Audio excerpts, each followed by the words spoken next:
Assalamualaikum warahmatullahi wabarakatuh. Yang saya takdimi Kiai Haji Muhammad Hasan Mutawakkil Allah SHMM selaku pengasuh Pondok Pesantren Zainul Hasan Genggong. Yang saya hormati Dr. Abdul Aziz Wahab MAG selaku Rektor Universitas Islam Zainul Hasan Genggong. Yang saya hormati dosen pembimbing saya Ustadz Ahmad Muzaki MH dan Ustadz Saiful Islam MKomI. Yang saya hormati dosen penguji saya Al-Ustadz Abu Yazid Adnan Kutni MHI dan Ustadz Imam Syafi'i MH. Dan tak lupa pula yang saya cintai dan saya banggakan kedua orang tua saya yang telah mensupport saya dari awal hingga saat ini saya bisa menyelesaikan seminar proposal saya. Perkenalkan, nama saya Nurma Isfira Maharani, program studi Ilmu Tasawuf Fakultas Usuluddin Universitas Islam Zainul Hasan Genggong. Saya di sini akan mempresentasikan seminar proposal saya yang berjudul Kriteria Pemimpin Perspektif Imam Al-Ghazali di dalam kitab Ihya Ulumuddin. Latar belakang saya mengambil judul ini adalah di tahun 2024 adalah tahun demokrasi bangsa Indonesia. Seperti tahun-tahun sebelumnya, tahun 2006, 2009, 2014, dan 2019. Dan kampanye di tahun 2024 ini sedikit berbeda dengan tahun-tahun sebelumnya. Jika tahun-tahun sebelumnya hanya menggunakan media, koran, televisi, baliho, sedangkan 2024 ini bergeser pada sosial media.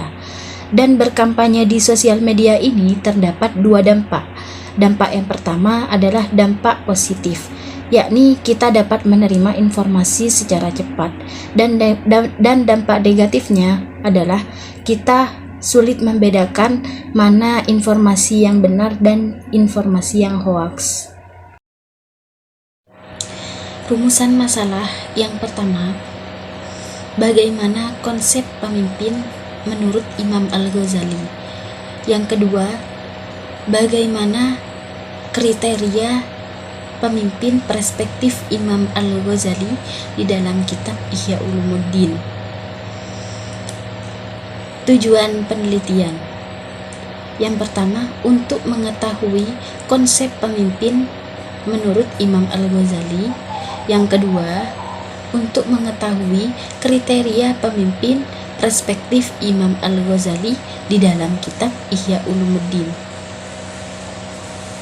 Sebelum peneliti melakukan penelitian, tentunya peneliti sudah memiliki referensi atau resensi penelitian terdahulu.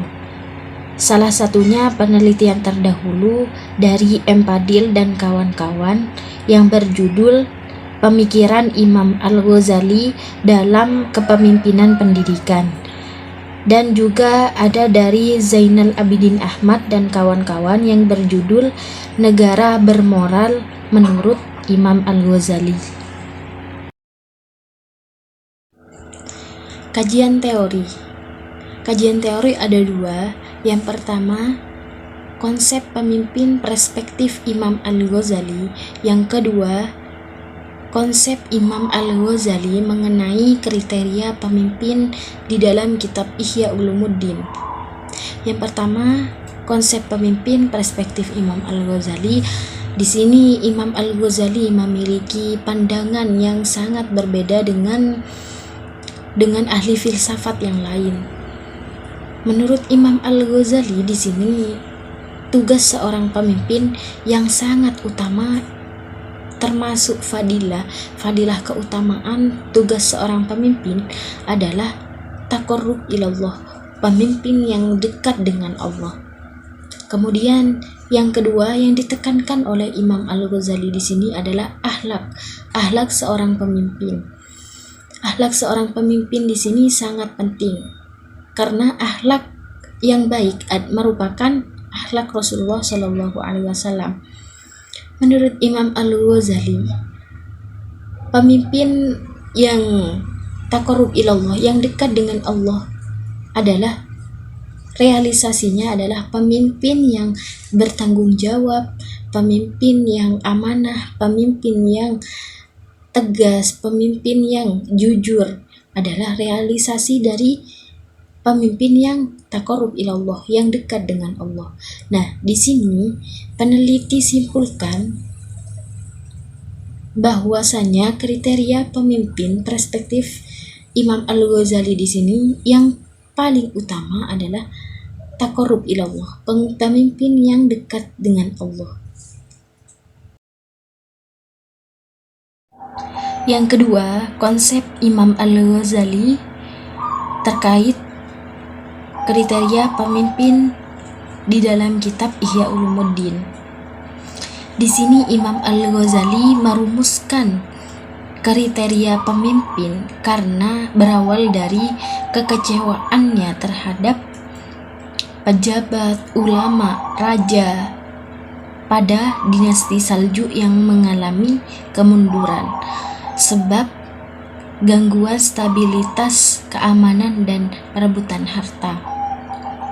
Nah, di dalam kitab Ihya Ulumuddin, Imam Al-Ghazali mengatakan kriteria pemimpin adalah pemimpin yang memiliki intelektualitas yang luas dan pemahaman agama yang mendalam dan berakhlak mulia seperti Rasulullah Shallallahu Alaihi Wasallam dan para sahabatnya. Yang didambakan, pemimpin yang didambakan oleh Imam Al-Ghazali adalah pemimpin yang membawa pembaharuan, yang membawa perubahan, dan yang mencontohkan akhlak yang mulia. Dengan kajian teori yang sudah disampaikan tadi, muncullah kerangka berpikir, yakni variabel X-nya adalah kriteria pemimpin menurut Imam Al-Ghazali di dalam kitab Ihya Ulumuddin, dan variabel Y-nya adalah 3 hal penting yang berkaitan dengan kepemimpinan. Metode penelitian yang saya ambil di sini adalah metode penelitian kepustakaan atau biasa disebut dengan library research. Penelitian kepustakaan di sini biasanya dilakukan dengan menggunakan literatur kepustakaan, baik berupa buku, catatan, atau laporan hasil penelitian. Dan di sini juga saya mengambil pendekatan filosofis. Pendekatan filosofis ini biasanya digunakan untuk meneliti pemikiran tokoh dan cara pandang tokoh tersebut.